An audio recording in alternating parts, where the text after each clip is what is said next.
Après que la beauté Shizun ait été sur le point de mourir, vous avez volé son sac de rangement et vous êtes enfui car vous deviez trouver rapidement les deux enfants du destin et les accepter comme disciples. Ce n'est qu'ainsi que vous aurez la possibilité de sauver la vie de Shizun. Cependant, vous découvrez qu'une fille du destin est sur le point de subir une crise d'extraction de moelle osseuse. Ainsi, après avoir installé une formation à l'extérieur de la petite maison de Shizun, vous vous dépêchez. À l'intérieur du manoir de la famille Shen, un serviteur regarde avec précaution le chef de famille, Shen Tianxiong. Chef de famille. Madame a dit que la jeune fille qu'elle a rencontrée récemment possède des os suprêmes. Elle veut les transplanter sur le corps de la deuxième jeune dame. En entendant cela, Shen Tianxiong se réjouit. Sa fille aînée, Shen Rushuan, a rejoint la Terre Sainte de Texu et se bat maintenant pour le titre de sainte de la Terre Sainte, tandis que sa jeune fille, Shen Ruxuan, est née avec des pupilles doubles. Elle a une posture invincible. Si elle n'avait pas encore commencé à cultiver, sa réputation aurait déjà éclipsé sa septième sœur, Shen Rushuan. Si on lui transplante maintenant des os suprêmes, ses réalisations futures seront illimitées. Cependant, Shen Tianxiong n'est pas complètement plongé dans ses fantasmes futurs. Quelle est l'origine de cette fille? C'est maintenant le moment crucial pour Rushuan de se battre pour le titre de sainte. Il ne faut surtout pas laisser de preuves. Retour au chef de famille, c'est l'enfant d'une femme mendiante. Madame s'en est déjà occupée proprement. Il ne restera aucune trace. C'est bien, mais dit à madame. C'est la dernière fois que nous faisons ce genre de choses. Maintenant, notre famille Shen doit suivre la voie droite et rompre complètement avec ces sales affaires du passé. Ces mots venaient à peine de finir lorsqu'un énorme rugissement est venu de l'extérieur. Les deux panneaux de porte ont explosé. Ils ont volé directement dans la cour. L'expression de Shen Tianxiong a changé. Quel genre de vermine ose venir chez ma famille Shen pour semer le trouble? Vous, vêtu d'une longue robe blanche comme la lune, tenant une épée Qing Feng de 3 pieds de long. Vous êtes entré en marchant sur les débris éparpillés sur le sol. La situation est urgente maintenant, vous n'avez pas le temps de vous annoncer. Qin Zufengmu de la secte Xuanxian est arrivé. En entendant cela, l'expression en colère de Shen Tianxiong s'est légèrement calmée. Bien que la famille Shen ait des disciples dans la Terre Sainte de Texu, elle est toujours sous la juridiction de la secte Xuanxian. Il s'avère que c'est un disciple de la secte Xuanxian. Je me demande pourquoi votre Excellence a fait irruption chez ma famille Shen. Vous expliquez rapidement votre intention. Chef de famille Shen, je suis ici pour trouver une personne. Et il est actuellement dans le sous-sol de votre maison. Remettez-le-moi et je partirai d'ici. Un grand cadeau sera certainement présenté à votre porte pour s'excuser à l'avenir. En entendant cela, Shen Tianxiong jura intérieurement. Cette femme a dit qu'elle s'en était occupée proprement. Maintenant, quelqu'un est venu à sa porte si rapidement. Il fit semblant d'être calme et dit « Votre Excellence plaisante. Mon sous-sol de la famille Shen ne contient que quelques articles divers. Comment pourrait-il y avoir quelqu'un? Votre Excellence s'est certainement trompée. » Vous ricaniez intérieurement. Le système a dit personnellement qu'elle était dans le sous-sol. Comment pourrait-il y avoir une erreur? L'épée longue dans votre main s'est légèrement tournée. Chef de famille Shen, je vous informe, je ne vous supplie pas. Si vous êtes avisé, remettez rapidement la personne. Shen Tianxiong rit de rage. Jeune homme. Parce que vous êtes un disciple de la secte Xuanxian, je n'ai pas enquêté sur votre intrusion chez ma famille Shen. Vous, un jeune homme au stade de la condensation du noyau, osez menacer le chef de cette famille. En disant cela, l'aura de Shen Tianxiong se libéra, et la pression du royaume de la transformation divine vous opprima soudainement. Un sourire confiant se dessina sur votre visage. Puisque vous osez faire irruption de force chez la famille Shen, vous avez naturellement quelque chose sur quoi compter. Sur le chemin, vous avez soigneusement compté les objets dans l'anneau de stockage de Shizun. Vous avez vu les objets à l'intérieur. Et vous avez été immédiatement choqué. Elle est clairement au stade de la transformation divine, mais les trésors à l'intérieur sont si riches qu'il pourrait même tuer de force un cultivateur du stade de la fusion. Cependant, vous n'avez pas le temps de trop réfléchir maintenant. La vie de Shizun est en jeu. Vous sortez un disque de formation Xian et des dizaines de talismans de flammes célestes du sac de stockage. Ensuite, vous souriez légèrement à Shen Tianxiong. Chef de famille Shen, puisque c'est le cas, alors laissez-moi vous montrer. Un feu d'artifice. À ce moment, dans le sous-sol sombre et humide, une petite fille à peine vêtue était allongée les yeux fermés sur le côté gauche de la plateforme de pierre, déjà endormie. Une autre petite fille était adossée à quelque chose. Les mains enlacées autour des genoux, assise sur le côté droit de la plateforme de pierre. Ses grands yeux clignaient. Même vêtu de vêtements en lambeaux, il était difficile de cacher son aura spirituelle. À ce moment, elle regardait sa mère parler avec une noble dame. Elle n'était absolument pas consciente de son destin imminent. Madame Shen remit le sac d'argent à la femme mendiante. « Voici le prix de votre fille, prenez-le. » La femme mendiante sentit le poids du sac d'argent. Elle souriait tellement que sa bouche ne pouvait pas se refermer. Elle ne s'attendait pas à ce que l'enfant qu'elle avait ramassé par gentillesse puisse être vendu à un si bon prix. « Prends l'argent et dégage, vite. » Le dégoût dans les yeux de Madame Chen était presque sans détour. Pour de l'argent, elle a vendu sa fille. Même elle se sentait dégoûtée par ce genre de personne. La femme mendiante hocha la tête et s'inclina. Elle se pencha et se retourna pour partir. Chu Mangiao sauta de la plateforme de pierre et courut vers elle, les yeux remplis de panique. « Maman, où vas-tu » en regardant ses yeux éloquents. Le cœur de la femme mendiante sembla également être touché, mais le sac d'argent dans sa main était trop lourd, si lourd qu'il rendait son cœur stable comme un roc. « Xiao Yao, la famille Chen ne te maltraitera pas. À l'avenir, tu n'auras plus besoin de suivre maman pour ramasser des ordures. » Après avoir dit cela, elle tourna la tête et partit, comme si elle avait pris une décision. « Maman !» Chu Mangiao voulait toujours la rattraper, mais Madame Chen l'attrapa. « Petit trésor. Je prendrai bien soin de toi. » Chu Mangiao cria fort, mais la femme mendiante ne montra aucun signe de retournement. Bientôt, elle fut traînée de force sur la plateforme de pierre, et Madame Chen se tourna soudainement et s'étendit vers les profondeurs, disant « Si ma famille Ruxian subit le moindre accident, vous en connaissez les conséquences, madame, soyez tranquille. »« Je comprends, » dit le subordonné. Une ombre noire apparut comme un fantôme, venant on ne sait d'où, à côté de Madame Chen. Immédiatement, un couteau argenté brillant d'un éclat froid apparut dans sa main. Chu Mangiao trembla de tout son corps. Regardant le couteau argenté se rapprocher, elle se mit à pleurer bruyamment de peur. « Toi, n'approche pas. » Dans le passage sombre, la mendiante entendait la voix effrayée de Chu Mangiao. La bourse dans sa main devint soudainement brûlante. Les choses ne se passaient pas comme elle l'imaginait. Elle regarda le sang coaguler tout autour d'elle dans le passage sombre, et se retourna soudainement pour revenir sur ses pas. À ce moment, Chu Mangiao ferma les yeux de peur, mais ne put s'empêcher de crier tristement « Maman, où es-tu » Alors qu'une lumière argentée traversait l'air, la douleur imaginée ne vint pas. Chu Mangiao ouvrit les yeux, hébétée. Elle vit la mendiante partie, mais revenue, se tenant devant elle. Du sang jaillissait de la blessure traversée par le couteau argenté.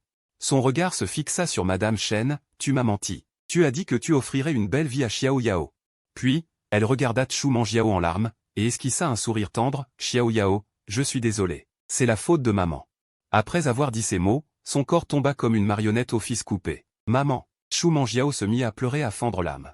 Une lumière dorée éblouissante jaillit de tout son corps, et elle était sur le point de se libérer et de se jeter sur la mendiante. Madame Chen, en voyant cette scène, laissa voir une avidité encore plus grande dans ses yeux. « Dépêchez-vous. Tu vas regarder le spectacle jusqu'à quand ?»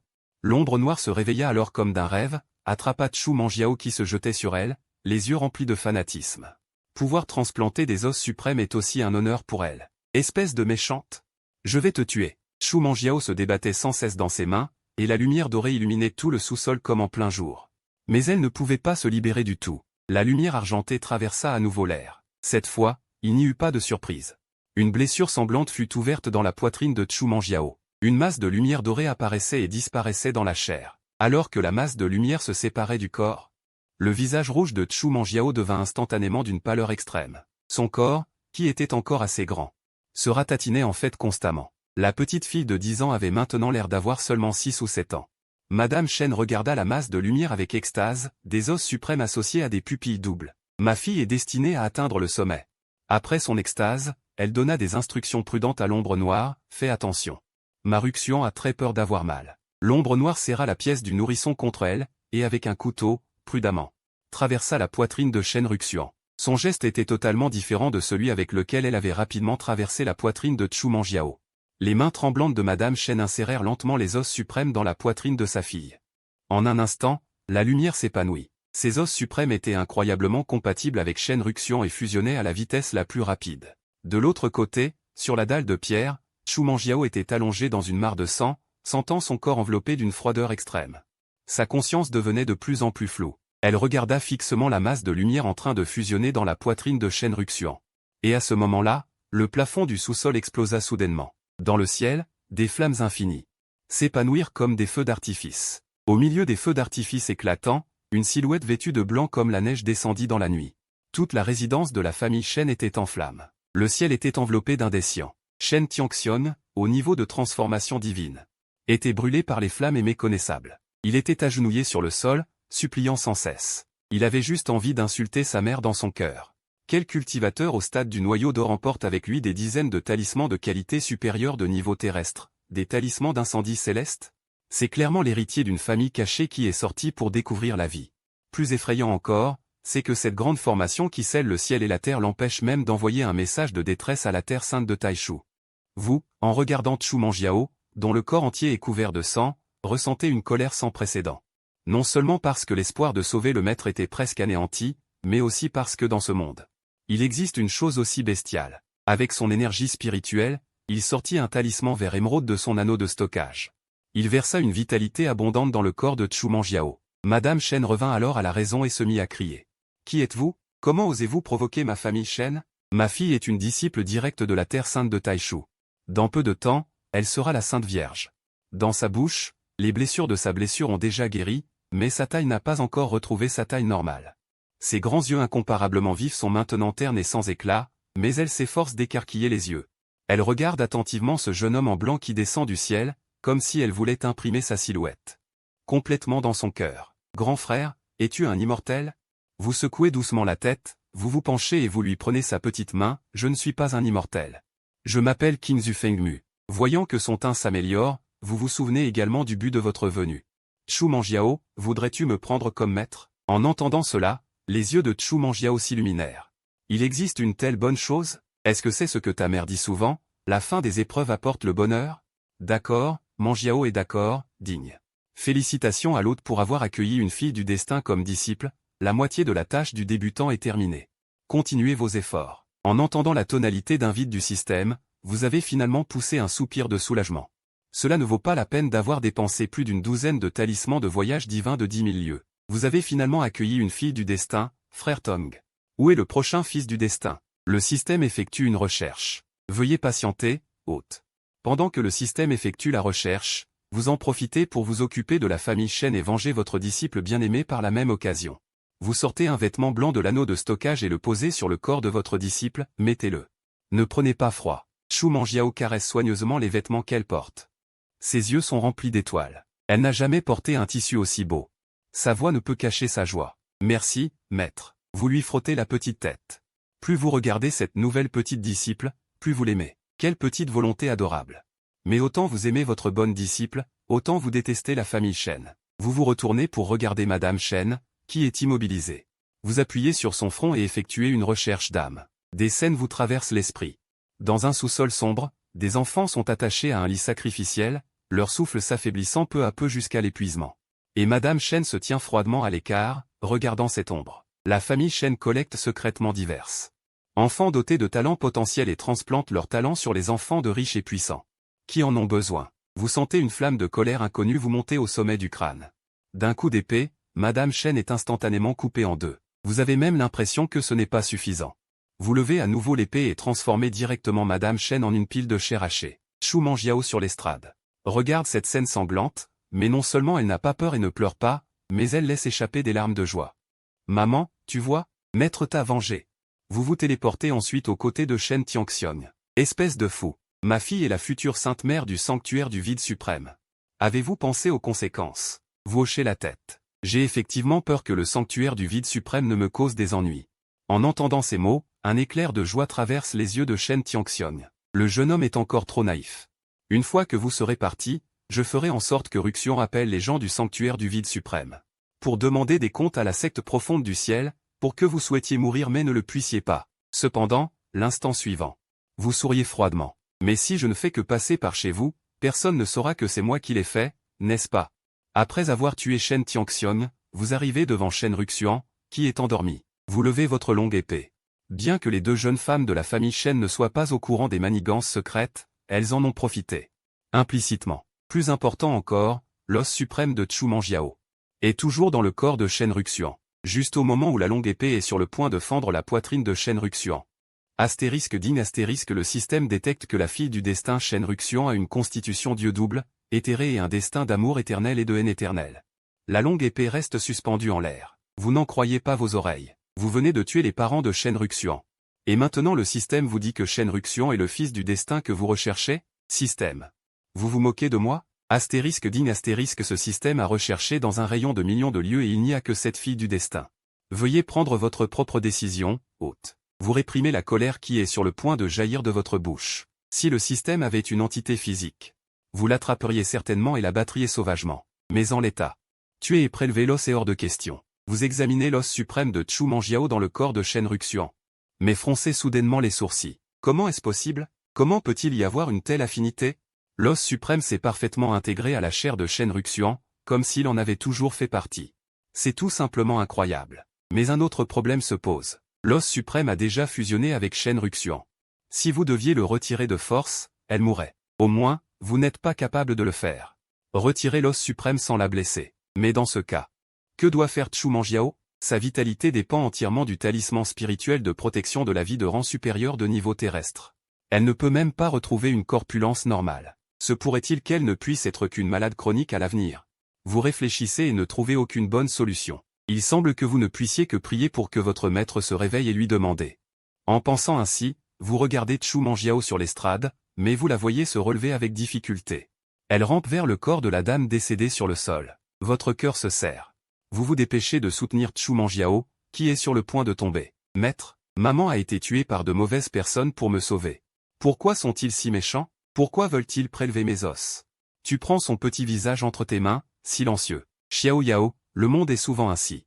Il y a des méchants qui sévissent et des innocents qui souffrent, mais maître te le garantit. À partir de maintenant, tu ne ressentiras plus la moindre douleur. Je ferai en sorte que tu sois heureuse tous les jours. Si tu veux te reposer, maître t'enseignera à devenir plus forte, jusqu'à ce que plus personne n'ose t'intimider. Si tu ne veux pas te reposer, maître te protégera toujours et ne laissera personne t'intimider. Chu Manjiao lève son petit visage, soudainement rempli d'hésitation. Maître, je veux devenir plus forte, pour que ces méchants ne puissent plus intimider les gens, mais je veux aussi que maître soit toujours à mes côtés pour me protéger. En disant cela, sa voix s'affaiblit de plus en plus, et même son petit visage pâle devient un peu rouge. Tu restes un peu muet. Sotte petite, ces deux choses ne sont pas contradictoires.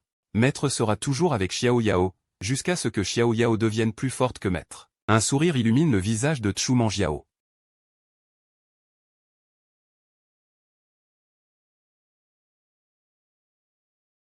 À ce moment, tu poses doucement cette amulette protectrice sur la main de Chu Manjiao. Elle protégera le corps de ta mère de la décomposition. Maître a encore des choses à régler. Une fois que ce sera fait, nous l'enterrerons correctement. À ce moment précis, Shen Ruxian, sur la plateforme de pierre, émet soudainement un cri de douleur. Elle ouvre lentement les yeux et ce qui frappe son regard, c'est un feu sans fin. Elle voit la maison où elle a vécu pendant 10 ans, réduite à un brasier. Et ce père qui l'appelait toujours tendrement Xuan'er. Il ne reste qu'un corps sans tête. Et sa tête, les yeux grands ouverts, regarde dans cette direction. Son corps tremble, elle ne peut pas croire l'horreur qui se déroule sous ses yeux. Tu regardes Shen Ruxian, au regard méfiant. Et tu ne sais pas ce que tu ressens. Être en colère qu'elle ait volé l'os suprême de Manjiao, mais il est clair qu'elle n'était pas au courant. Et en tant que meurtrier de toute sa famille, avoir pitié de cette fille semble être un luxe inutile. Après un moment de réflexion, tu esquisses un sourire amical. Je m'appelle Qin Zufengmu. Puis tu pointes du doigt le tas de chair hachée à côté de la plateforme de pierre. Là, ta mère est par terre. Shen Ruxian regarde fixement ce tas de chair et de sang, sa gorge comme étranglée, ne pouvant émettre qu'un son rauque.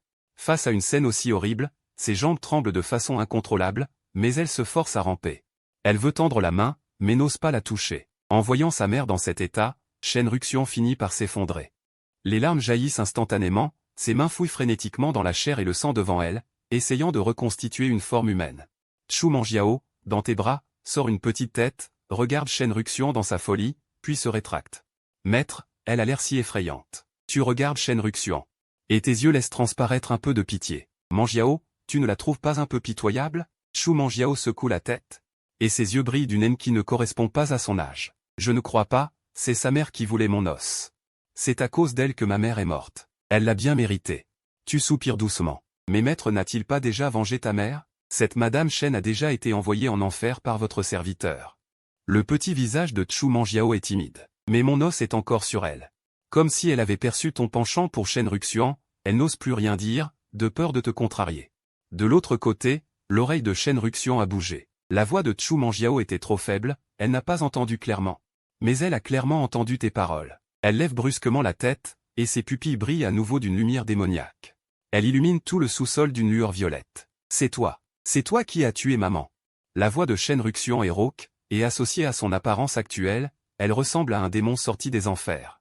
Je veux que tu paies de ta vie pour ma mère. En disant cela, l'os suprême dans sa poitrine s'illumine également. La lumière dorée et la lueur violette des pupilles s'entremêlent, et finissent par se concentrer dans ses yeux. Deux rayons de lumière violette et dorée jaillissent soudainement de ses pupilles doubles et foncent sur ton visage. Cependant, Ces deux rayons de lumière violette et dorée, à 1 mètre de toi, un bouclier azur apparaît soudainement. Une explosion assourdissante retentit. La fumée se dissipe. Tu es toujours debout, immobile. Quant à Shenruxian, elle semble avoir été vidée de ses forces par cette attaque, et s'agenouille impuissante au sol. L'os suprême et ses pupilles doubles sont sombres et sans éclat. Mais elle te fixe toujours intensément, la haine dans ses yeux n'a pas diminué le moins du monde. Tue-moi. Sinon, je vous tuerai certainement. Tu ne doutes pas que, si on lui en donne le temps, elle te dépassera facilement et deviendra un danger imminent. Avoir un système, c'est toujours te poser des problèmes. Mais si tu la tues, l'os suprême sera perdu. Au moment où tu hésites, tu remarques soudainement que l'anneau d'animal de compagnie à ton doigt tremble légèrement. Quelqu'un est en train de forcer la grande formation du pic Kingsu. Ton visage change brusquement. Sur le pic Kingsu, il n'y a que Su-Kingsu, inconsciente. S'il est arrivé que quelqu'un s'introduise dans le hall principal, c'est un manque de respect. Tu espérais pouvoir résoudre les problèmes de Shenruxian. Le nœud dans le cœur de Shenruxian, mais il n'y a probablement pas autant de temps en ce moment. Tu agites brusquement ta main. D'innombrables auras se rassemblent dans le corps de Shenruxian. Shenruxian, qui était à l'origine pleine de rancœur, sent soudain une vague de chaleur monter dans son corps. Très confortable, mais la haine dans ses yeux reste irrésolue. Tu crois que je vais te remercier? Tu ouvres la bouche avec indifférence, peu importe. Voudrais-tu devenir mon disciple? À ces mots, Shenruxian et Chu Manjiao sont toutes deux stupéfaites. Les yeux de Chu Manjiao sont pleins de choc et de grief. Shenruxian n'ose pas croire ses oreilles. Ce démon vient de tuer toute sa famille et maintenant il lui demande de devenir son disciple. Tu te moques de moi, n'est-ce pas? En entendant cela, ton expression devient froide. Ta main gauche caresse doucement la petite tête de Chu Manjiao, lui offrant un réconfort silencieux. Ta main droite se lève légèrement, comme si elle tirait un fil invisible. Shenruxian sent soudain que son corps est complètement hors de son contrôle et s'agenouille avec effroi. Qu'est-ce que tu m'as fait? Immédiatement après, le haut de son corps commence à se pencher involontairement. Après avoir rêvé toute sa vie, le front de Shenruxian touche le sol froid, accomplissant le rituel d'acceptation du disciple. Maître, je vous en prie, acceptez la révérence de votre disciple. Sa bouche prononce ces mots involontairement. Mais ses yeux sont pleins d'humiliation et de colère. Et tu entends la notification claire du système à tes oreilles. Digne. Félicitations à l'hôte pour avoir accepté avec succès la fille du destin comme disciple. La mission de novice est terminée. Les récompenses sont en cours de distribution. Shenruxian peut enfin contrôler son corps. Elle serre les poings et est sur le point de se précipiter vers toi. Mais l'instant d'après, elle se fige soudainement sur place, son corps incapable de bouger. C'est la première leçon que je vais vous enseigner. Les faibles n'ont pas le droit de refuser. De l'autre côté, sur le pic de Kingsu, un jeune homme vêtu d'une robe noire apparaît à l'extérieur de la forêt de bambou. Sur l'annulaire de sa main droite, une bague ancienne brille d'une lumière rouge. Dans l'espace sans nom de la bague, un vieil homme aux cheveux et à la barbe blanc soupire. Lin Xiao, cette fois, tu as vraiment de la chance. Le corps Xuan-Yin de cette fait qu'un Jiu. Même dans les temps anciens, il n'y en a eu qu'un seul. Le vieil homme a une expression nostalgique sur son visage. Avant même d'être éveillé, le corps Xuan-Yin est déjà comparable aux meilleures constitutions du monde. Une fois éveillé, il est inégalable au monde. Mais d'énormes opportunités s'accompagnent également d'énormes menaces. Lorsque le corps Xuan-Yin s'éveille, le puissant froid se retournera contre lui. Sans préparation, la mort est inévitable, dit le vieil homme. Son regard est plein de réticence. Dommage que cette femme ait déjà surmonté le poison froid. Sa force est si grande qu'elle est comme une lune brillante dans le ciel pour moi. Désirable mais inaccessible. Je ne peux que regarder. Je ne m'attendais pas à ce que. Maintenant, ton petit gars a une telle chance. L'homme en noir, Lin Zhao, écoute le vieil homme dans la bague marmonnée. Son visage est également excité. Sans l'aide de Maître Mo, ce jeune n'aurait pas une telle opportunité. Quand ma cultivation atteindra la période de tribulation, je vais certainement remodeler le corps de Maître Mo et retrouver mon apogée. Ce vieil homme est le maître de la secte Yuan des temps anciens. Sa cultivation avait atteint le royaume du véritable immortel. Lors de la bataille des temps anciens, Maître Mo l'a utilisé comme appât pour attirer la fée Qingyu à venir le sauver. Puis il a utilisé des moyens qu'il ne comprenait pas pour faire éclater le poison froid de Su-Kingsu, la laissant au bord de la mort. Maître Mo, la technique Yin-Yang et Yuan que vous m'avez enseignée peut soulager le poison froid de Su-Kingsu. Mais si elle retrouve sa cultivation et me réprime, que dois-je faire? Maître Mo a un sourire sinistre dans la bague. Ne t'inquiète pas, cette technique Yin-Yang et Yuan peut non seulement soulager le poison froid. Elle peut également absorber une partie du talent de l'autre personne et planter secrètement une graine d'amour pendant la double cultivation. Je te garantis qu'après cela, elle sera follement amoureuse de toi et ne pourra plus se séparer de toi. En entendant cela, Lin Zhao se sent soulagé. Ses yeux qui regardent la maison en bambou au sommet de la montagne sont pleins de ferveur. Il ne peut plus retenir son excitation et se dirige à grands pas vers la maison en bambou. Mais juste au moment où il est sur le point de s'approcher de la maison en bambou, le rappel de Maître Mo résonne soudainement dans son oreille. Attends, il y a une formation.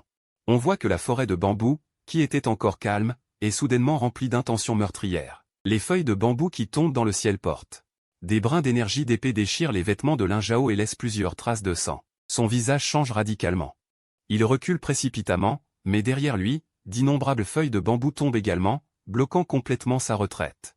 C'est au moins une formation de rang céleste inférieur. Maître Mo, sauvez-moi. Les vêtements de Lin Zhao sont en lambeaux. Son corps est coupé par l'énergie de l'épée et saigne abondamment. L'âme résiduelle semi-transparente de Maître Mo apparaît à côté de Lin Zhao. On voit qu'il condense des brins de brume rose. Les feuilles de bambou environnantes se transforment toutes en feuilles de bambou ordinaires après avoir touché la brume rose. Ce mouvement a dû alarmer le maître de la formation. Tu dois te dépêcher de te battre et de décider. Cependant, Lin Zhao vient de quitter la forêt de bambou. Soudain, des nuages noirs se rassemblent dans le ciel et il commence à pleuvoir une fine pluie. Cette pluie tombe sur la chair et le sang de Lin Zhao, émettant immédiatement un sifflement de corrosion. Lin Zhao crie immédiatement de douleur. Il y a encore une formation. Maître Mo est furieux. Les gens de cette époque sont-ils si inhumains? Les formations de rang céleste sont placées devant la porte de la maison sans se soucier du prix. Brisons ça. Dans un rugissement de colère, les nuages noirs dans le ciel se dissipèrent instantanément. Mais l'âme résiduelle s'est également assombrie de quelques points. Ainsi, Mo Lao a conduit Lin Zhao à traverser les formations. Seulement une centaine de mètres, mais la progression était extrêmement lente, jusqu'à ce qu'il soit près de la cabane en bambou. Lin Zhao était torturé au point de ne plus ressembler à un être humain. Il était sur le point d'ouvrir la porte et de déverser toute la souffrance qu'il avait endurée sur Qin Zufeng. La voix de Mo Lao résonna à nouveau, « Pas bon, quelqu'un arrive. » Lin Zhao laissa échapper une plainte intérieure, « C'est pas vrai, la viande est déjà à portée de bouche. » Et voilà Qin Zufeng qui surgit. L'expression de Mo Lao était sérieuse, « Il n'y a plus de temps. L'intrus est extrêmement rapide. Il n'y a plus de temps pour t'éloigner d'ici. Joue une scène. » À peine les mots de Mo Lao prononcés, tu portais Shen Ruxian sur une épaule et Chu Manjiao dans tes bras. Une forme divine de 10 000 lits flottait devant toi en brûlant. Ta silhouette était déjà apparue au pied de la montagne de Qin Zufeng, regardant le pied de la montagne ravagée. Tes sourcils se froncèrent. Les formations ont toutes été brisées. Tu tournas la tête. Tu vis devant la cabane en bambou Lin Zhao, couvert de blessures, feignant avec force une apparence d'avoir tout donné. Il combattait férocement l'ombre noire condensée par Mo Lao. Voleur, comment oses-tu pénétrer dans Qin Zufeng? Après avoir installé Chu Manjiao et Shen Ruxian, tu balayas l'ombre noire avec ta conscience divine et fronça aussitôt les sourcils. Encore un stade de transformation divine. Tu fis l'inventaire de ta vie et sortis de ton royaume de stockage. Plus d'une douzaine de talismans aux 1000 épées illusoires. Espérons que Maître, en se réveillant et en voyant le royaume de stockage, ne te fessera pas. Osez pénétrer dans mon Qin Zufeng, laissez votre vie ici. Tu brisas le talisman dans ta main. En un instant, d'innombrables ombres d'épée apparurent dans le ciel, enveloppant l'ombre noire comme une tempête. En un instant, l'ombre noire fut dispersée. Tu arrivas devant Lin Zhao, abasourdi, les sourcils froncés.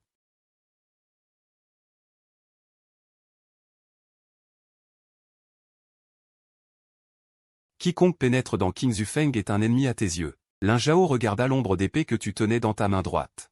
Le talisman aux 1000 épées illusoires, il déglutit. Les gens de la secte du ciel suspendu. Tous savent que tu es presque obsessionnellement protecteur envers Suqingxu. S'il disait vraiment un seul mot de travers. Même s'il était le fils du chef de la secte, toi, ce fou, tu n'hésiterais pas à le capturer et le jeter en bas de la montagne. Lin Zhao se reprit. Frère Junior. La dernière fois, la tentative d'épée, c'est la tante martiale Su qui m'a sauvé. J'ai entendu dire que la tante martiale Su était gravement malade et n'était pas encore guérie. J'ai donc voulu venir lui rendre visite. Qui aurait cru qu'en arrivant à Qin Zufeng, je verrais cette ombre noire se tenir devant la maison, en train de faire des choses inconvenantes à la tante martiale Su. J'ai immédiatement pris la décision de me battre avec cette ombre noire. Attends, en entendant cela, tu l'interrompis avec méfiance. Tu dis que toi, une fondation d'établissement, peut te battre avec une transformation divine? Lin Zhao, pris au dépourvu, sortit un talisman de jade brisé de sa poche. Le talisman protecteur que mon père m'a donné peut résister à une transformation divine pendant cette respiration. Ce talisman de jade peut en effet résister à une transformation divine pendant cette respiration. Il s'était brisé auparavant en raison de la traversée des formations, mais je ne m'attendais pas à ce qu'il puisse encore servir à quelque chose maintenant. Tes yeux se posèrent sur le talisman de jade. En tant que fils du chef de la secte, Lin Zhao, il est tout à fait raisonnable qu'il possède un artefact de ce niveau. La couleur du doute dans tes yeux diminua légèrement. Mon maître ne voit personne. Veuillez faire demi-tour et rentrer chez vous. La tante martiale Su a été grièvement blessée pour me sauver. Je voudrais vraiment la remercier en personne. Je me demande si je pourrais. Voyant que tu ne le soupçonnais plus, Lin Zhao commença également à marchander. Il a enduré tellement de souffrances. Si on ne se rencontre même pas, ce serait vraiment une perte totale. Mieux vaut ne pas le dire. Plus il en parle, plus tu te mets en colère. En pensant que maître est en danger de mort pour avoir sauvé cet imbécile devant toi. Tu veux juste le tuer d'un coup de poing. Tu ne comprends pas ce que je dis? Je t'ai dit de dégager. Lin Zhao fut effrayé de reculer de 2 pas par ton rugissement soudain, un éclair de cruauté passa sur son visage, mais il arbora rapidement un sourire flatteur. Alors je ne vous dérangerai pas. Au moment où il se retourna, la flatterie sur son visage disparut instantanément, se transformant en une rancune hideuse et venimeuse. La voix faible de Molao résonna dans l'anneau, petit Lin. Celui qui veut accomplir de grandes choses doit d'abord apprendre à endurer. Juste à ce moment, ta voix résonna à nouveau, attends. Lin Zhao tourna la tête, arborant à nouveau ce sourire flatteur sur son visage. Frère Junior, qu'y a-t-il? Le pic du chef de la secte est loin. Je vais t'accompagner un peu, frère Junior. Avant que les mots ne soient finis, tu brisas silencieusement un talisman d'oubli de royaume mystique et un talisman d'amplification de force de royaume mystique. Un point de la taille d'un sac de sable s'abattit soudainement, frappant violemment le visage de Lin Zhao. Avant que Lin Zhao n'ait pu réagir, il avait déjà été projeté hors du territoire de King Zufeng, s'écrasant violemment au pied de la montagne. Ah! Le cri perçant déchira le ciel, effrayant les oiseaux dans les montagnes. Dans la fosse profonde au pied de la montagne, la bouche de Lin Zhao était pleine de sang. La moitié de son visage était gonflé comme un pain à la vapeur, la rancune dans ses yeux était presque sur le point de déborder. Molao, pourrais-tu me posséder? Je veux réduire ce voleur en miettes. La voix de Lin était faible. Petit Lin, le vieil homme t'a aidé à forcer le passage à travers le grand réseau, cela a déjà épuisé trop de force. De plus, ce gamin a encore un nombre inconnu de talismans de haut niveau dans sa main, et écoute mon conseil. Ceux qui veulent accomplir de grandes choses doivent d'abord apprendre à endurer. En entendant cela, l'expression de Lin Zhao s'est figée. Il jeta un regard haineux au sommet de la montagne, puis se retourna et quitta le pic de bambou vert en boitant. Toi, au sommet de la montagne, a crié un grand soupir de satisfaction. Avant, en regardant le visage de Lin Zhao, tu le trouvais de plus en plus dégoûtant et de plus en plus irritant. Ce coup de poing avec 10 unités de puissance a finalement emporté toute ta frustration. Mais quand tu t'es retourné et as regardé les 2 petites que tu avais ramenées, le souci t'a de nouveau envahi le cœur. Puis, d'un geste du doigt, les paupières de Shen Ruxian se sont fermées involontairement. Elle est tombée dans un profond sommeil. Il n'y a pas le temps de réconforter Shen Ruxian maintenant, les choses les plus impitoyables ont déjà été faites. Alors, demande-lui de souffrir encore un peu. Xiao Yao, peux-tu aider le maître à prendre soin d'elle? Tu as sorti un talisman de suspension et d'immobilisation et l'as remis à Chu Manjiao, et tu as également laissé une trace de pouvoir spirituel dans son corps. Assure-toi qu'elle puisse l'utiliser. Si elle se réveille et veut te faire du mal, n'hésite pas. Frappe-la violemment avec ce talisman. Puis, se sentant que ce n'était pas sûr, tu as de nouveau sorti un talisman d'incinération des flammes célestes. Si de mauvaises personnes montent à la montagne, utilise ce talisman pour leur donner une bonne leçon. La petite main de Chu Manjiao serra fermement les 2 talismans et hocha vigoureusement la tête. D'accord, maître. Je ne trahirai pas ta confiance. Ses yeux étaient grands ouverts et son expression était solennelle. Comme un petit adulte qui a reçu une mission importante. Tu n'as pas pu t'empêcher de lui frotter la petite tête. Tu es vraiment ma bonne disciple. La seule chose que le système de chien a bien faite, c'est de te permettre de recevoir une disciple aussi adorable. En la voyant. C'est comme voir ton ancien toi. Immédiatement, tu t'es retourné et as marché vers la cabane en bambou. Dès que tu as poussé la porte, un air froid et glacial t'a assailli. Même si tu as atteint le stade du noyau d'or, tu n'as pas pu t'empêcher de frissonner. Dans la cabane en bambou, Su Qingxu était tranquillement allongé sur le lit, entouré d'une fine couche de givre, son visage endormi était paisible.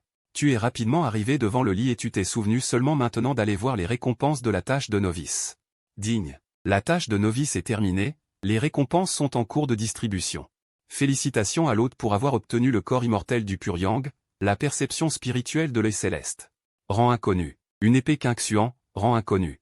La tâche de novice est terminée, le système débloque de nouvelles fonctionnalités, le lien maître-disciple est débloqué.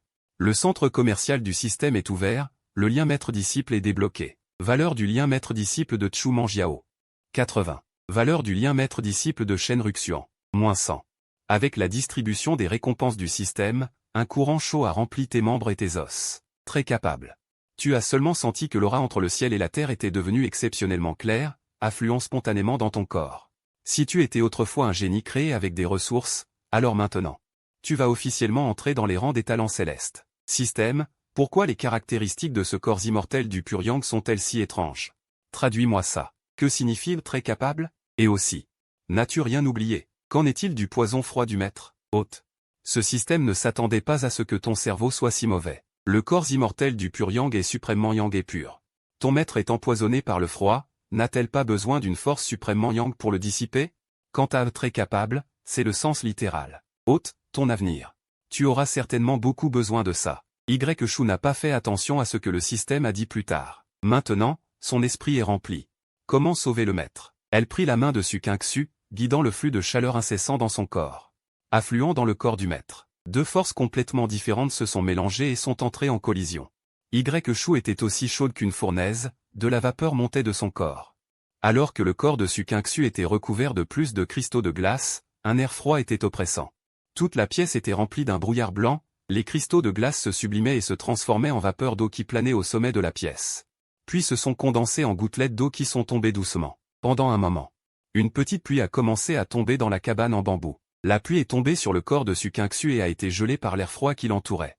Condensée en minuscules cristaux de glace, se répétant sans cesse. Peu importe les efforts de Shu.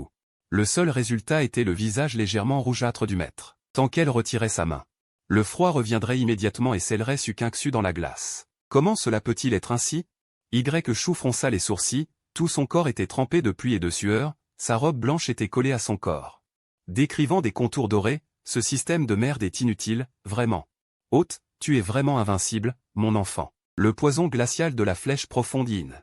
Si c'était si facile à dissiper, serait-ce encore le physique numéro 1 des temps anciens? Il faut le sang vital d'un corps saint pur yang comme guide. Pour supprimer le poison glacial du corps de la flèche profonde Yin. Sang vital. En entendant cela, Shu, sans prendre le temps de s'occuper du système étrange, se mordit rapidement le doigt. Un sang d'or brillant s'infiltra lentement, illuminant toute la cabane de bambou. Maître, je vous offense. Shu ouvrit doucement les lèvres pâles de Su et laissa tomber le sang vital. Le sang doré glissa dans l'air en un arc gracieux, portant avec lui l'attente et l'espoir de Shu, tombant dans la bouche de Su. Le poison glacial n'avait pas reculé. Il n'y avait qu'une touche de rouge-vermeil sur les lèvres de Su. Shu ne put plus se retenir. Et jura à haute voix, système de merde, n'avais-je pas dit que le sang vital était utile? Comment se fait-il qu'il n'y ait aucune réaction? Hôte, tu as vraiment perdu la raison. Tu sais toi-même que ton maître n'a aucune capacité d'action. Si tu lui donnes du sang comme ça, il y aurait une réaction, ce serait un miracle. Alors que faire? Shu fut de nouveau réduit au silence par le système. Il ne pouvait que demander de l'aide au système invincible. Il ne peut pas boire tout seul. Tu ne peux pas le nourrir bouche à bouche? Hôte inutile. Nourrir bouche à bouche. La vapeur d'eau emplit la cabane de bambou. La solution audacieuse du système faillit court-circuiter le cerveau de Shu. Nourrir bouche à bouche? C'est mon maître. Ce système ne fait que des suggestions. Je ne comprends pas vos relations éthiques humaines. Comment agir, c'est ton choix, hôte. Système de merde, toi. Shu ouvrit la bouche. Mais finalement, il ne put rien dire. La vie de son maître était en danger. Il semblait qu'il n'y avait pas le temps de penser à d'autres solutions en peu de temps. Cette méthode était audacieuse mais aussi rapide et efficace. Son regard tomba involontairement sur le lit. Comme Shu. Les vêtements de Su étaient également trempés par la pluie, étroitement collés à son corps délicat, soulignant sa taille fine et les courbes pleines de sa poitrine. Quelques mèches de cheveux espiègles collaient à ses joues pâles, ajoutant une touche de beauté fragile. Elle était allongée tranquillement là, sans aucune défense contre le monde extérieur. Son maître, d'habitude si puissant, montrait à cet instant une vulnérabilité et une douceur jamais vues auparavant. Auparavant, Shu était trop anxieux de sauver des vies pour ignorer cette scène d'une beauté à couper le souffle, et les remarques pertinentes du système avaient fait naître une vague étrange dans son cœur. Le regard de Shu parcourut les courbes gracieuses de Su, pour finalement s'arrêter sur ce visage presque parfaitement impeccable. Sous l'impulsion d'une force mystérieuse, Shu tendit la main, et redressa doucement les mèches de cheveux sur la joue de Su. Le bout de ses doigts glissa sur le visage de Su, et la sensation qui s'ensuivit était froide et glissante. Dong, dong, dong, dans la pièce enveloppée de brume. Un bruit de tonnerre retentit soudainement. Le bout des doigts de Shu resta sur le visage de Su, sans se retirer, contemplant ce visage qui ferait même jalouser l'effet céleste. La respiration de Shu se figea. Dans un état second, il se rappela soudain cet après-midi où il avait rencontré Su pour la première fois. Cette année-là, il venait de traverser le temps, et s'était transformé en un mendiant de 5 ans. On pouvait presque dire qu'il n'avait plus rien. La seule chose qu'il possédait étaient des vêtements pleins de trous et Shu, ce nom inné. Un mendiant de 5 ans. Même avec l'âme d'un adulte, il lui était difficile de survivre dans cet environnement inconnu. Un jour, au crépuscule, il était plein d'excitation. En touchant le pain chaud qu'il avait volé dans ses bras, un chien sauvage maigre à l'extrême jaillit soudainement du bord de la rue, et se jeta férocement sur le pain dans ses bras. Le petit diable qu'était Y-Chou, comment aurait-il pu supporter ça? Il ramassa une pierre cassée sur le sol et se lança à sa poursuite. L'homme et le chien coururent pendant un bon moment, et finirent par s'arrêter dans une ruelle sombre. Chien de merde! Où est le pain de ce grand-père? Ouah! Le chien sauvage se retourna soudain, face à Y-Chou, puis, en tenant le pain dans sa gueule, leva brusquement la tête. Le pain s'envola instantanément dans les airs. Le chien sauvage ouvrit grand la gueule et poussa avec ses 4 membres. Le pain atterrit directement dans la gueule du chien et fut avalé d'une seule bouchée. Y-Chou, qui avait assisté à toute la scène, était complètement impuissant à l'empêcher, car tout s'était passé trop vite. À cet instant, sa poursuite était devenue une blague. Après un bref moment de stupeur, Y-Chou serra la pierre cassée dans sa main, et s'approcha pas à pas du chien sauvage. Espèce de chien de merde, tu penses que le pain de ce grand-père est si facile à manger? Le chien sauvage sembla percevoir l'intention meurtrière de ce petit morveux, et montra les dents en émettant un rugissement sourd, les 4 membres plaqués au sol, prêts à bondir. À moi la mort. Le regard de Y-Chou était féroce, et de son petit corps, une force étonnante jaillit, s'élançant comme une épée acérée. Aou! Le chien sauvage bondit en même temps, entrant en collision avec Y-Chou. Dans la ruelle sombre, un humain et un chien se sont livrés à une lutte presque brutale. Finalement, Y-Chou, au prix de griffures sanglantes sur son visage et de morsures profondes jusqu'à l'os sur son avant-bras, est devenu le vainqueur de cette lutte. Y-Chou jeta de côté le gravier taché de sang dans sa main, traînant la patte arrière du chien mort, se dirigeant vers l'extérieur de la ruelle, tout en léchant la morsure sur son avant-bras avec sa bouche. Le goût rouillé du sang imprégnait sa bouche. Les petits sourcils de Y-Chou se froncèrent. Espérons que ce chien n'ait pas la rage. Puis, les coins de sa bouche se relevèrent légèrement. Aujourd'hui, je vais manger du chien rôti. Sortant de la ruelle, le reflet du soleil couchant fit plisser les yeux de Y-Chou. Les nuages dans le ciel se superposaient en couches, émettant un éclat nacré dans la lumière du soleil couchant. C'est beau, hein? Ce beau paysage ne put s'empêcher de la faire s'arrêter. S'arrêtant pour regarder, juste au moment où elle était absorbée, un rire perçant comme celui d'un faucon vint de derrière elle. Ah, toi, petit mendiant. C'est vraiment amusant. Le rire brisa la tranquillité du soleil couchant. Y-Chou tourna la tête. Son regard se fixa sur la direction d'où venait la voix. Puis, elle fut stupéfaite. La main qui attrapait la patte arrière du chien mort se relâcha inconsciemment. Le cadavre du chien sauvage tomba au sol avec un bruit sourd. Sous le soleil couchant, une jeune fille en blanc était assise sur le haut mur de la ruelle. Ses 2 petites jambes fines se balançaient légèrement dans l'air. Elle avait environ 17 ou 18 ans. Sa robe blanche était plus blanche que la neige, et ses longs cheveux noirs étaient attachés avec un ruban de soie verte, flottant légèrement dans le vent sous le soleil couchant. La jeune fille, le menton dans sa main, les coins de sa bouche relevés, révélant 2 jolies fossettes, regardait Y-Chou en bas avec un sourire. Petit mendiant, tu as enfin réussi à vaincre le chien. Comment se fait-il que tu aies jeté la viande? Suis-je trop belle à regarder? Es-tu stupide? En disant cela, la jeune fille sauta du mur. Ses pieds nus et blancs comme neige touchèrent légèrement le sol, mais ne se salirent pas du tout. Elle arriva devant Y-Chou, se pencha, son joli visage presque collé au sien, œil contre œil, nez contre nez. Pourquoi tu ne dis rien? La jeune fille cligna des yeux et piqua la joue sale de Y-Chou avec son doigt. Y-Chou était abasourdi. Elle n'avait jamais vu une femme aussi belle, avec à la fois l'aura éthérée d'une fée et la vivacité particulière d'une jeune fille. Son apparence était telle qu'elle n'osait presque pas respirer. Les cheveux de la jeune fille effleurèrent son visage, dégageant un parfum léger, faisant battre son petit cœur fortement. À ce moment, elle perdit complètement la férocité qu'elle avait eue en combattant le chien sauvage, et elle balbutia, incapable de prononcer un mot. Son petit visage devint rouge. Pas stupide? La jeune fille fut amusée par elle et se mit à rire. Elle riait à gorge déployée, incapable de refermer la bouche. Toi, petit mendiant, tu es rusé quand tu voles des brioches. Tu es féroce quand tu combats des chiens sauvages, comment se fait-il que tu bégaies maintenant? Je n'ai pas volé, rétorqua Y-Chou. Oh, mais je t'ai clairement vu ne pas payer. La jeune fille pencha la tête, un éclair de ruse traversant ses yeux. C'était un emprunt, je rembourserai plus tard, expliqua Y-Chou en balbutiant. Pour une raison inconnue, devant cette jeune fille, elle ne voulait soudainement pas laisser une mauvaise impression, alors qu'elle aurait dû s'en moquer. La jeune fille entendit cela et rit encore plus fort. Son rire résonna dans le soleil couchant, attirant les passants à s'arrêter. Face au regard des passants, Y-Chou s'en fichait, mais à cet instant, elle sentit inexplicablement ses joues brûler. Elle baissa la tête et essaya inconsciemment d'essuyer son visage sale avec sa main, mais toucha une égratignure sur son visage. La douleur la fit aspirer une bouffée d'air froid. Aïe! Toi, petit mendiant, tu es vraiment stupide à mourir, dit la jeune fille en fronçant légèrement les sourcils. Ses doigts caressèrent légèrement son visage blessé. Une lumière blanche brilla et les blessures sur le corps de Y Chou disparurent instantanément sans laisser de traces. Même les trous dans ses vêtements furent automatiquement réparés. Pourquoi es-tu si gentil avec moi? Y Chou leva la tête, un éclair de confusion traversant ses yeux. Parce que la jeune fille a fait un tour sur elle-même, les mains derrière le dos, au soleil couchant. Sa jupe a volé, je veux te prendre comme disciple, dit-elle en se penchant. Les yeux brillants et doux, petite mendiante, voudrais-tu devenir la disciple de Sukinju? Je te garantis que tu mangeras et boiras bien à l'avenir, et que tu auras des petits pains chauds à volonté. Y Chou regarda ce visage d'une beauté à couper le souffle, et un sentiment indéfinissable s'éleva soudainement dans son cœur. Ce sentiment la guida et lui fit comprendre qu'elle ne voulait pas être sa disciple. Quant à savoir pourquoi, ce n'est pas encore clair. Je ne veux pas. La jeune fille fut stupéfaite en entendant cela, son sourire se figea sur son visage.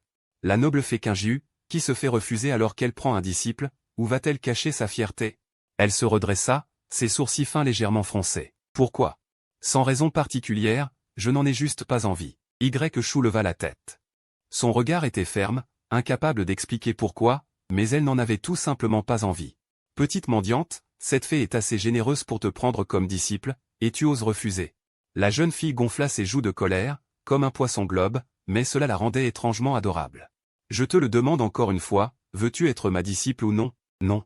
Très bien alors. La jeune fille tapa du pied de colère. Ses pieds de jade blanc comme neige s'entrechoquèrent sur le sol, se couvrant de poussière. Soudain, elle attrapa la main de Y Chou. Elle l'emmena voler directement au-dessus des nuages. Je t'informe, je ne te demande pas. À partir de maintenant, tu seras ma disciple, Sukinju. Y Chou fut entraînée en altitude par la jeune fille. Terrifiée, elle serra fermement le bras de la jeune fille, le vent sifflant à ses oreilles, et le paysage sous ses pieds reculant à toute vitesse. Elle n'avait ressenti cette sensation qu'en avion, mais le problème était que, à l'époque, elle était à l'intérieur de l'avion, alors que maintenant, elle est à l'extérieur de l'avion. Là, lâchez-moi. Le petit visage de Y Chou était livide. Sa voix tremblait. Appelle-moi maître. La jeune fille sourit malicieusement. Sinon, je te laisse tomber. Y Chou avait peur dans son cœur, mais sa bouche refusait de céder. Je ne dirai pas. Ah bon? La jeune fille lâcha soudainement sa main. Alors ne blâme pas cette fée. Ah! Le corps de Y Chou chuta instantanément. Le vent autour d'elle la serrait son corps comme des couteaux. Au début, elle pensait que Sukinju plaisantait juste, mais alors que le sol se rapprochait de plus en plus, la silhouette de Sukinju n'apparaissait toujours pas. Le poids entre la vie et la mort était encore trop lourd. Y Chou ne pouvait pas se permettre de parier. Alors elle cria. Elle cria à plein poumon, « Maître, sauvez-moi !» Au moment où Y Chou cria « Maître », une ombre blanche passa en un éclair, et Sukinju la rattrapa fermement. « Maintenant tu sais comment m'appeler maître ?» Sukinju sourit de satisfaction, ses yeux remplis de triomphe. Y Chou était encore sous le choc, son petit visage était livide. Cette sensation de chute libre, elle ne voulait plus jamais la revivre de sa vie. « Maître !» Elle serra fermement la manche de Sukinju.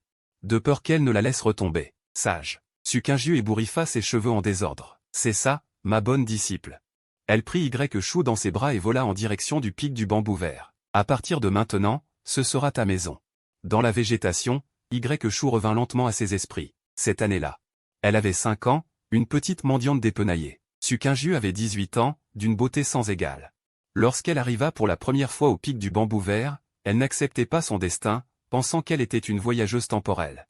Elle allait forcément se faire un nom. Le moment venu, elle dépasserait Sukinju. Et lui dirait à voix haute, « Je ne veux pas être ta disciple, je veux être ta partenaire taoïste. » Mais la réalité lui infligea un coup dur. Son talent n'était pas très élevé, il était même inférieur à un cheveu de Sukinju. Lorsqu'elle pratiqua le Kui, elle avait 10 ans. Lorsqu'elle établit sa fondation, elle avait 14 ans. Lorsqu'elle atteignit le noyau d'or, elle avait 18 ans. Tout cela avait même été réalisé par Sukinju en utilisant d'énormes quantités de ressources pour l'aider. Sinon, avec son talent médiocre, elle aurait mis au moins 25 ans pour atteindre le noyau d'or. Et alors qu'elle n'avait pas encore atteint le noyau d'or, Sukinju était déjà au stade avancé de la transformation divine, se préparant à passer au stade de l'ascension. La différence entre elle et Sukinju était comme celle entre la Voie lactée et la lune brillante. Alors elle abandonna, elle accepta son destin. Elle pensa, pouvoir contempler le visage du maître chaque jour, ce n'est déjà pas si mal. Quant aux pensées profondément enfouies, peut-être qu'une nuit solitaire, elles se transformeront en un soupir que personne ne connaîtra de toute une vie, et se dissiperont dans le vent nocturne. Et en cet instant, Tsukinju est allongé là, silencieusement, l'attendant. Les pensées passées, disparues, reprennent vie. Autrefois, elle n'avait pas de talent naturel. Aujourd'hui, elle possède un corps immortel de pur yang, et aussi un système. Son avenir devient lumineux. Lumineux au point d'illuminer les rêves qu'elle n'osait pas espérer. La pomme d'Adam de l'oncle Y bougea. Du bout des doigts, elle toucha inconsciemment la forme des lèvres de Tsukinju. Peut-être qu'il existait d'autres méthodes que l'alimentation bouche à bouche. Ce n'est pas qu'elle n'y pensait pas, mais que son cœur lui-même aspirait à cela. En regardant les lèvres pâles de Tsukinju, mais tachées d'une trace de rouge-vermeil, l'oncle Y baissa lentement la tête. Juste à ce moment, la voix inopportune du système retentit, digne. Hôte, ce système a pensé à une bonne méthode. Vous avez seulement besoin d'utiliser votre véritable énergie pour guider l'essence du sang et l'introduire dans le corps de Tsukinju, et vous n'aurez pas besoin de l'alimenter bouche à bouche. Comment ça? Ainsi, vous n'aurez pas à violer l'éthique. Ce système n'est-il pas attentionné?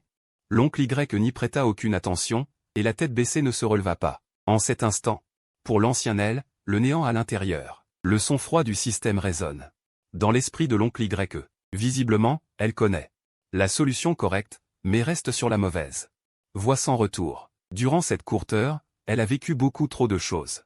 Affronter le procès de la famille, punir, s'emparer de force de Shen Hongjuan, retourner à la montagne pour sauver des gens. Battre furieusement Ling Zhao. On peut presque dire que chaque choix était forcé.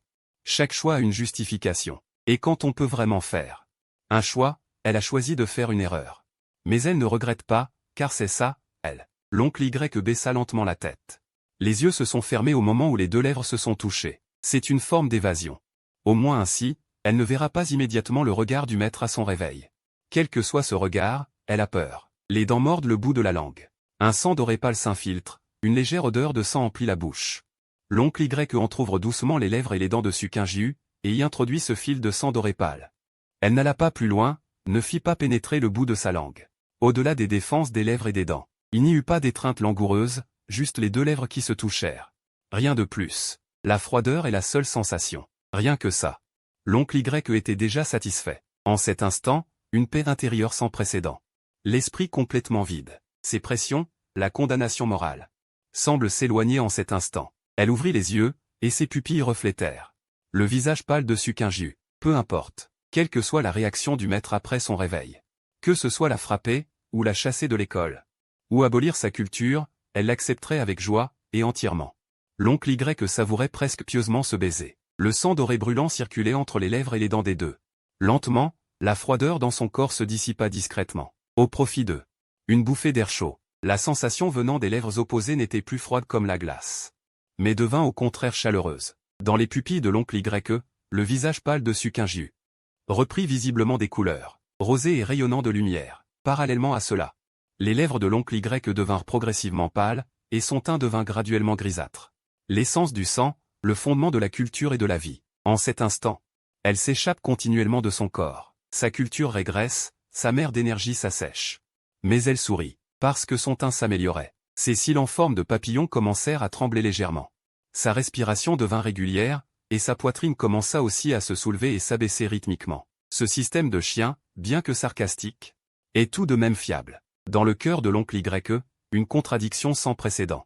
Espérant à la fois que Tsukinju se réveille vite et aille mieux. D'un autre côté, elle espère aussi qu'elle ne se rétablira pas si vite, afin qu'elle n'ait pas à affronter si vite. Qu'elle puisse en profiter encore un peu plus. Ce geste de plaisir durement gagné, même au prix de sa force vitale. Le temps s'écoule dans l'angoisse, et Tsukinju, dans le coma, reprend progressivement conscience. À cet instant, elle a seulement retrouvé le toucher, elle sent un liquide tiède, qui coule lentement dans le fond de sa gorge, avec un parfum doux, et une sensation glacée sur ses lèvres. Cela lui fait comprendre qu'elle est en train d'être embrassée de force. Suer, que lui est-il arrivé? Pourquoi n'est-elle pas venue l'arrêter? Une mauvaise pensée surgit soudain, Suer n'aurait-elle pas été touchée par quelqu'un? Ou pire, même si elle avait remis le sac de rangement volé à sa famille. À Suer, il serait difficile de garantir qu'il n'y aurait pas d'imprévu. Après tout, Suer n'est qu'au stade du noyau d'or.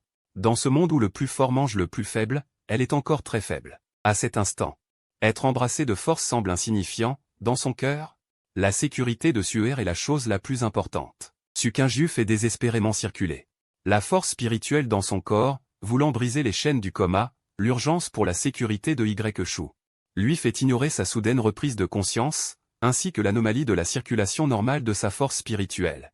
Finalement, Sukinju a repris le contrôle de son corps, sa force spirituelle se déploie comme un fleuve impétueux. Se rassemblant dans sa paume, elle frappe violemment devant elle, cette paume. Elle en sait avec haine, peu importe qui se trouve devant elle, osant profiter de son coma. Pour la prendre à la légère, il devra en payer le prix, à l'instant où la force de la paume la touche. Shu s'envole, Sukinju ouvre brusquement les yeux, elle voit le visage blanc comme neige de Shu, et elle voit aussi la trace de sang doré clair au coin de sa bouche. Comment est-ce possible? Celle qui l'a embrassée de force, c'est en fait Shu'er? Elle veut retirer la force de sa paume, mais elle n'a le temps de retirer qu'une grande partie de sa force. La force résiduelle de la paume frappe toujours lourdement la poitrine de Shu, la faisant s'envoler, prise au dépourvu. Ou plutôt, elle n'avait pas l'intention de se défendre, mais a résisté de plein fouet à ce coup.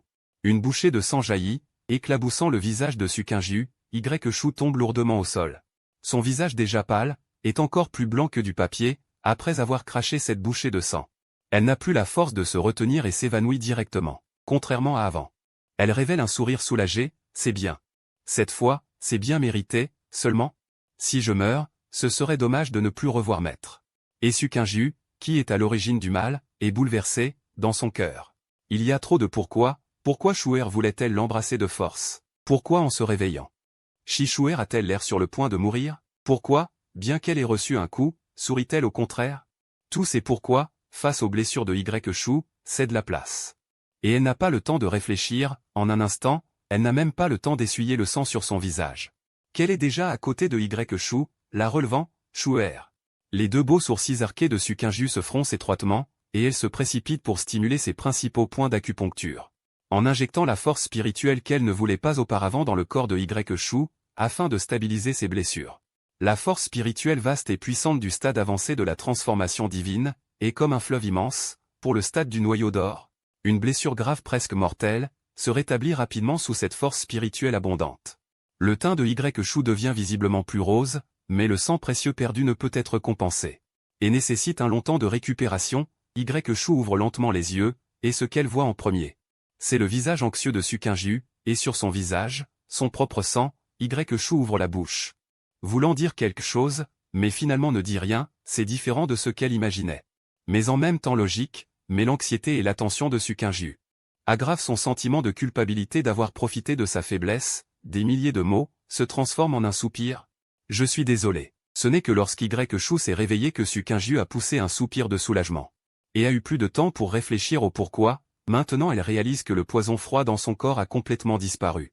Et que les marques de foudre dans le corps de Shu sont insupportables, et que même son noyau d'or est à moitié brisé, et qu'elle est retombée au stade de la fondation. Les traces de sang doré au coin des lèvres de Shu'er et le liquide chaud qui coulait de sa gorge à son réveil. Une pensée absurde mais logique lui traversa l'esprit, Shu'er utilisait son essence de sang. Pour chasser le froid toxique pour elle, les doigts de Sukinju se posèrent involontairement sur ses lèvres. Il semblait y avoir encore la sensation froide du garçon. C'était son premier baiser. Perdu d'une manière aussi absurde, et avec Shu'er, elles sont pourtant maîtres et disciples. Si c'était inévitable, passe encore, mais le regard de Shu'er. Pourquoi était-elle si coupable, et devait-elle dire pardon? Elle l'avait clairement sauvée. Le silence s'étendit entre les deux. La seconde ne savait pas quoi dire, attendant son jugement. L'autre ne savait pas non plus comment réagir. Peut-être qu'elle l'avait deviné, mais n'osait pas y penser profondément. Le silence devint la couleur dominante de la cabane en bambou, ne laissant que les respirations entrelacées des deux. Shu'er baissa la tête, n'osant pas regarder les yeux de Sukinju. Sukinju caressait sans cesse ses lèvres, fixant Shu'er qui baissait la tête. Dans un état second, elle eut l'impression de revenir à cet après-midi où le soleil se couchait à l'ouest. Elle vit cet enfant obstiné. Elle dit, « Je ne veux pas être ton disciple. » Le sang frais sur son visage s'était déjà coagulé en croûte, et elle n'était pas encore partie. Depuis combien de temps? Dans la pièce silencieuse, une voix retentit enfin, « Maître. » Shu'er leva la tête, retira l'anneau de stockage de sa main et le remit doucement à Sukinju. Votre anneau de stockage, rendu à son propriétaire. Ensuite, elle commença à raconter ce qui s'était passé après que Sukinju soit tombé dans le coma, comment elle avait gaspillé les ressources dans l'anneau de stockage. Comment elle avait anéanti la famille Shen, comment elle avait accepté 2 disciples, comment elle était revenue en courant. Avait battu le fils du chef de secte. Sukinju caressa l'anneau de stockage. Sans se soucier de la quantité de ressources consommées à l'intérieur, écoutant tranquillement, jusqu'à comment elle avait sauvé des gens. YER s'arrêta. Comment avouer avoir profité de la situation? Même s'il y avait une légitimité, elle avait finalement eu des arrière-pensées. La pièce retomba dans un silence de mort. Soudain, Sukinju parla et dit. « Es-tu une disciple rebelle et désespérée ?» En entendant cela, YER fut stupéfaite. Puis, elle sourit, un grand sourire. « Je le suis, je le suis. » Deux mots simples.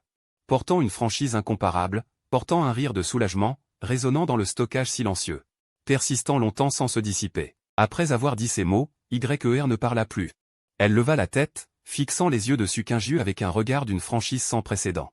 Ses yeux qui auraient dû être éblouissants brillaient de façon surprenante. Elle avait fait tous les efforts possibles. Maintenant, elle n'avait besoin que d'une réponse. En regardant ses yeux brillants comme des étoiles. Sukinju pouvait y voir son amour profond et non dissimulé, ardent. La franchise la rendit incapable de réagir. Pendant un instant. Sukinju ressemblait à un enfant qui avait fait une erreur, tournant légèrement la tête, n'osant pas fixer les yeux de YER. Elle aurait dû y penser. Tôt le matin, elle pouvait toujours voir sa silhouette en premier.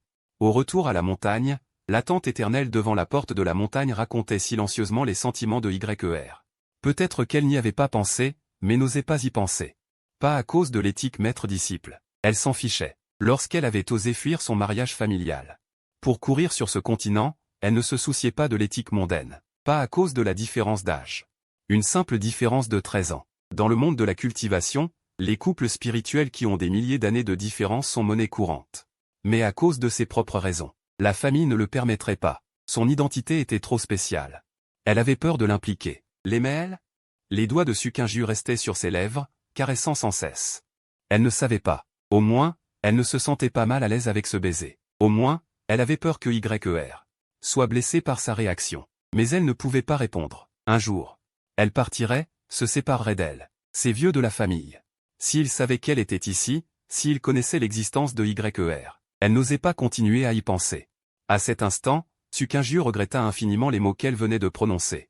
Si elle n'avait pas posé cette question, « Es-tu une disciple rebelle et désespérée ?» peut-être aurait-elle pu maintenir cette once de relation. C'est une impasse. Elle ne peut pas révéler à YER son identité, connaissant YER. YER ne se soucierait absolument pas de ses soi-disant dangers, et pourrait même, tel un papillon de nuit attiré par la flamme, entrer en conflit avec sa famille. Elle ne peut ni se résoudre à la repousser complètement, ni oser répondre véritablement à ses sentiments. Alors elle se tait, donc elle se tait. Sukinju détourne la tête, évitant son regard brûlant, laissant le temps s'écouler dans le silence. YER attend toujours. Elle regarde fixement ce visage qu'elle contemple depuis 13 ans. Son poing se serre inconsciemment, puis se relâche, puis se resserre à nouveau. Puis se relâche à nouveau. Le silence redevient la couleur dominante de la pièce, un calme tel que l'on peut entendre le battement de deux cœurs. Les feuilles de bambou bruissent doucement, le soleil traversant les croisillons de la fenêtre projette des ombres tachetées sur les deux personnes. Sous cette lumière et cette ombre, les deux ressemblent à deux sculptures éternelles. Longtemps, très longtemps, jusqu'à ce que la lumière et l'ombre s'estompent, jusqu'au crépuscule. Le soleil couchant doré traverse les croisillons de la fenêtre, enveloppant les deux silencieux d'une aura chaleureuse. Dehors, les nuages à l'horizon s'empilent en couches, dans la lueur du soleil couchant, dévoilant un éclat doré comme des écailles de poisson. À l'intérieur, la main de YER finit par se relâcher. Le silence lui-même est une réponse. Alors elle sourit à nouveau, cette fois, un sourire amer. Elle fixe fixement ce visage, sous le soleil couchant, identique à la première fois qu'elle l'a vu. Mais avec une croûte de sang supplémentaire, un fossé infranchissable de plus. YER se lève. Semblable au silence actuel, se retourne silencieusement et s'éloigne, foulant la fine lueur du soleil couchant. La silhouette de YER s'étire longuement devant la porte de la cabane en bambou, derrière elle. Sukinju fixe sa silhouette, abasourdi. Ses pas sont légers et lents, mais chacun d'eux semble piétiner son cœur. Au fur et à mesure que la distance augmente, cette douleur s'intensifie également. Sukinju ouvre la bouche, semblant vouloir dire quelque chose, mais se contente finalement de serrer l'épée de rangement dans sa main. YER utilise le noyau d'or, l'essence et le sang, épuisant tout son courage, pour obtenir sa réponse.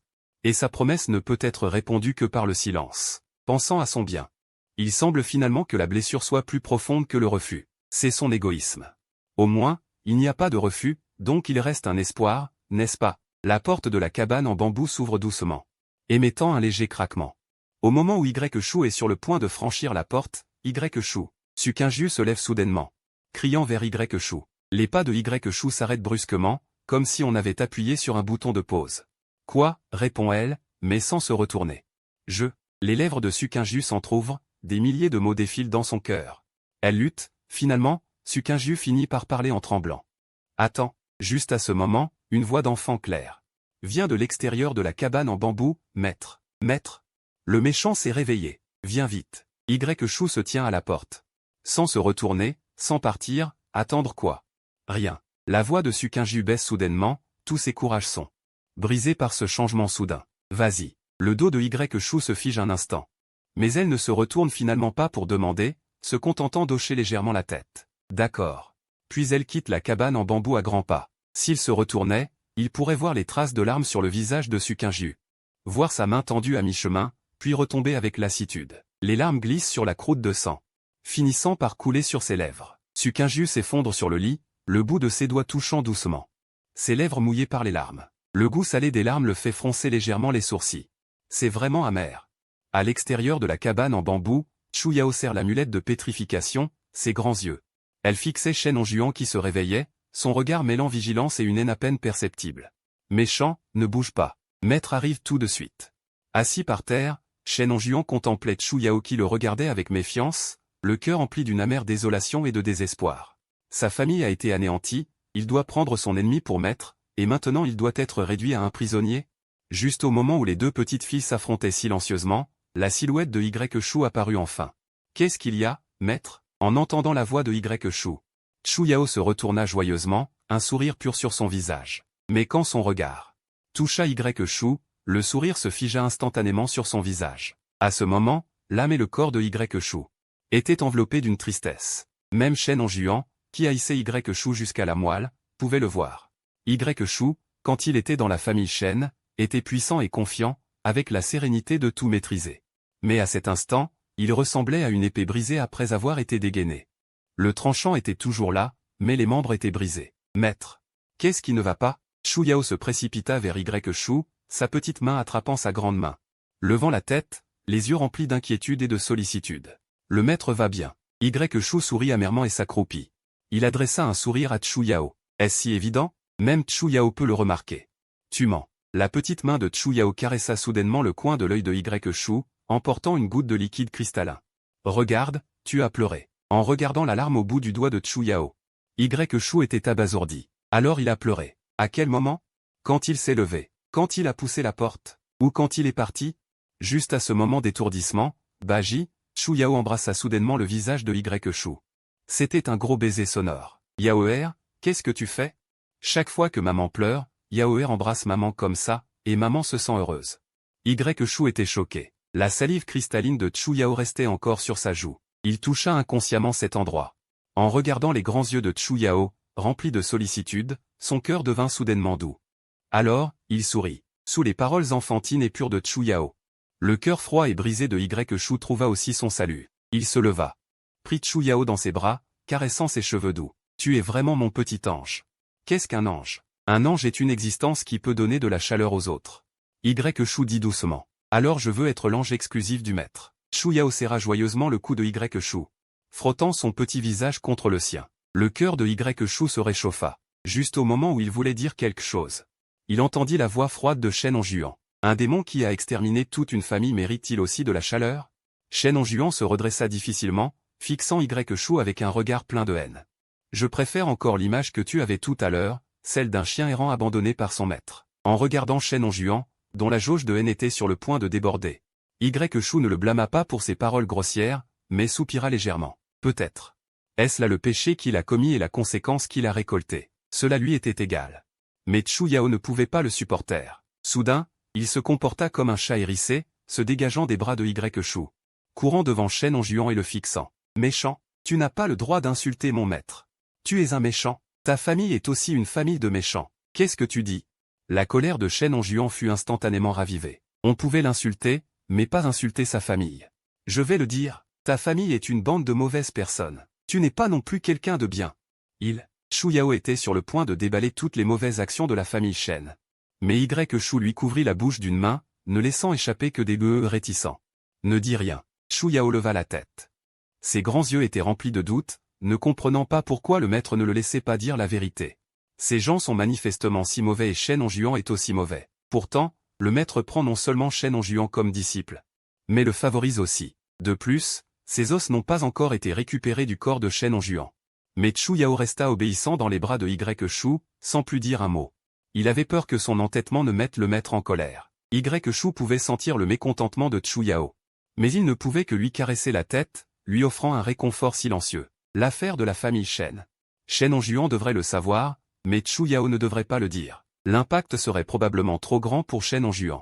Cela le rendrait aussi difficile à croire. Bien que Shu soit épuisé physiquement et mentalement en ce moment, il doit encore assumer ses responsabilités. Puisqu'il est devenu maître, il doit faire ce qu'un maître doit faire. Shu prit Chu Yao dans ses bras. Et dit doucement à Shen Juan, « Je ne suis pas un démon. Je suis ton maître. Est-ce que c'est forcé par toi, ça compte ?» Shu hocha la tête. Au moins le système dit que oui. Je ne suis pas d'accord. Shen Juan ricana. Ses yeux étaient pleins de sarcasme. Que je t'accepte comme maître, rêve. Chu Yao était dans les bras de Shu. Il n'a pas réprimandé l'insolence de Shen Juan. Il y avait même une lueur de joie dans ses yeux. Plus Shen Juan refusait d'accepter le maître, plus il était heureux. Comme ça, son maître ne serait pas volé. Comment ce mauvais garçon pourrait-il comprendre la bonté du maître? Il enfouit profondément sa tête dans les bras de Shu. De peur que le sourire qu'il ne pouvait retenir ne soit découvert par le maître. Shu sentait seulement que Chu Yao dans ses bras était soudainement un peu étrange. Ses épaules tremblaient. Il pensait qu'il avait été mis en colère par Shen Juan. Il baissa rapidement la tête pour vérifier. Yaoer, qu'est-ce qu'il y a? Non, rien. Je me suis souvenu de quelque chose d'heureux.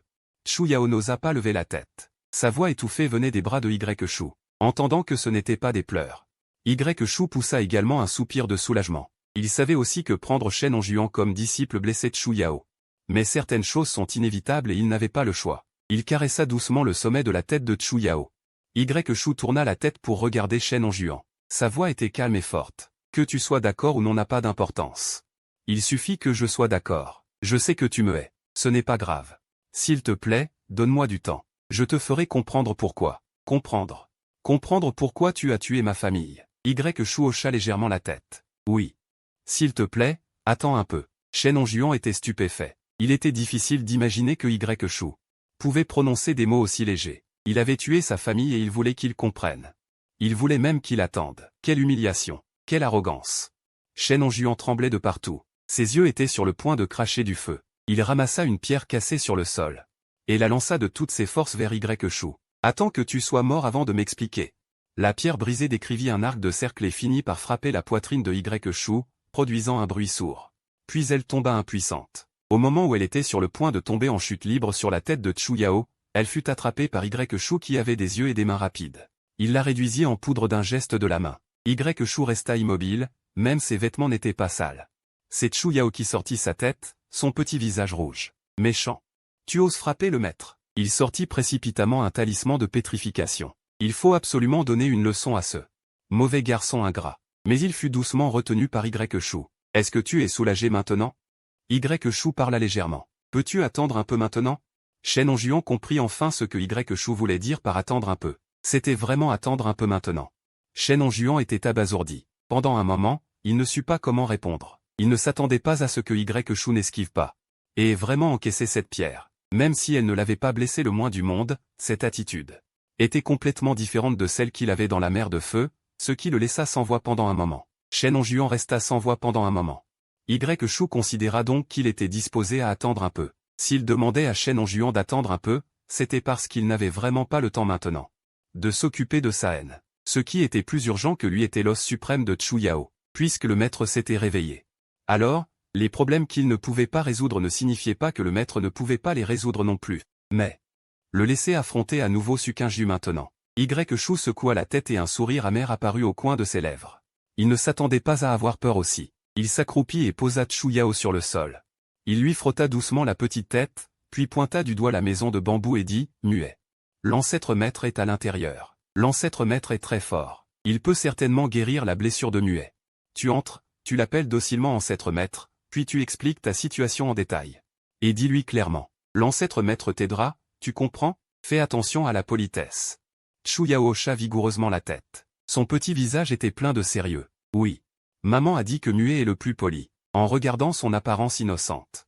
Le cœur de Shu se ramollissait toujours inconsciemment. Le coin de ses lèvres se souleva légèrement. Il poussa doucement le dos de Chu Yao. Vas-y, Chu Yao venait de faire 2 pas.